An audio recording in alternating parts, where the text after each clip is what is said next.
This is a Fraggle. This is a Doozer. And this is a Gorg. And this is Jim Henson.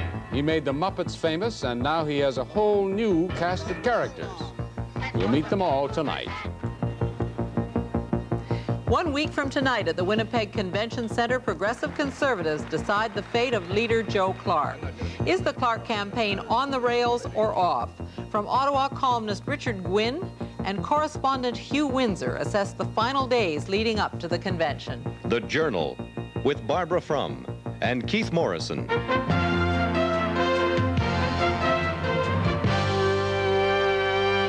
Jim Henson, creator of one of the world's most popular TV shows, The Muppets, is about to deliver his latest brood, the Fraggles of Fraggle Rock.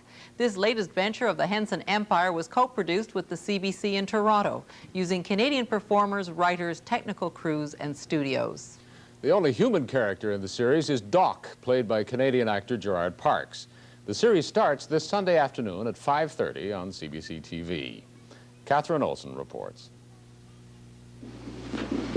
Let's see. These are the musicians? Yeah, sweet guy. Jim Henson is the 46-year-old creator of the Muppets and overseer of a rapidly growing entertainment empire. Virtually every moment of his day is spent running between taping sessions and an endless string of meetings in Hollywood, Toronto, London, and his home base, an elegant townhouse in East Side Manhattan. The Henson organization has used studio space in both Canada and England for its two most recent TV series. But its New York office is still the headquarters, the idea center for all the Muppet characters. It's here that the latest generation, the Fraggles, have been both conceived and brought to life. Well, this is Gobo, and Gobo is sort of the leader of this little group of 5 characters, which are the main ones. And Gobo is a Fraggle, one of hundreds of furry little creatures that live in the fantasy world of Fraggle Rock.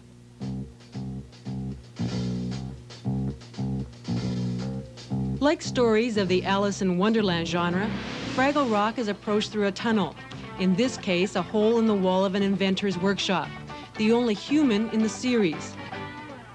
Get your cares away, worries for another day, let the music play, down in Fraggle Rock. Down in Fraggle Rock, everyone likes to sing, dance, and play silly games. Everyone, that is, except the Doozers. Only 6 inches tall, they're ant-like industrialists that never stop building. Steady! Look at that.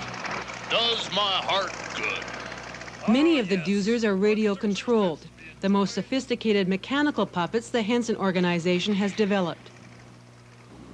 I just love these little characters because they really are capable of a great range of emotion, although they're devilishly difficult to get a decent performance out of. Really? Oh. Why, you fool Fraggles! Fraggle Rock is also inhabited by Gorgs, a lonely family of giants with pretensions to royalty. One of these days I'll get you, Fraggles! And then there's a trash heap, an all-knowing gypsy who rises out of the garbage dump to offer advice to anyone who asks. I just feel so alone. Alone?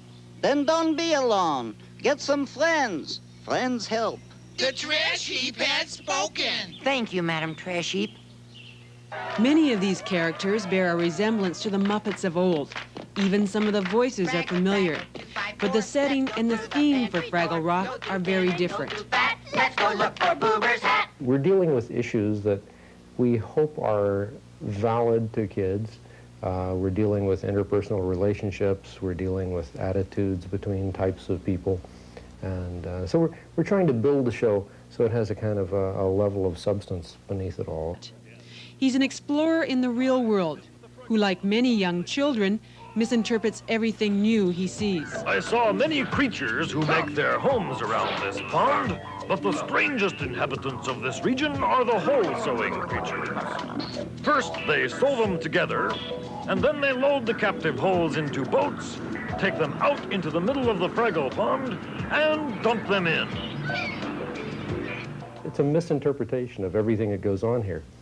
And that very thing can be fun and entertaining, and at the same time, we're saying something. We're saying that if you don't understand somebody else's world and you see it from the outside, you may completely misinterpret it. Henson's target audience is children between the ages of 7 and 12. But if Fraggle's Gobo and Traveling Matt become as well known as Kermit and Miss Piggy, he's hopeful an adult audience will eventually follow. For the Journal, this is Catherine Olson. Next, the Business Journal, with a look at two Canadian companies trying to crash into the personal computer market.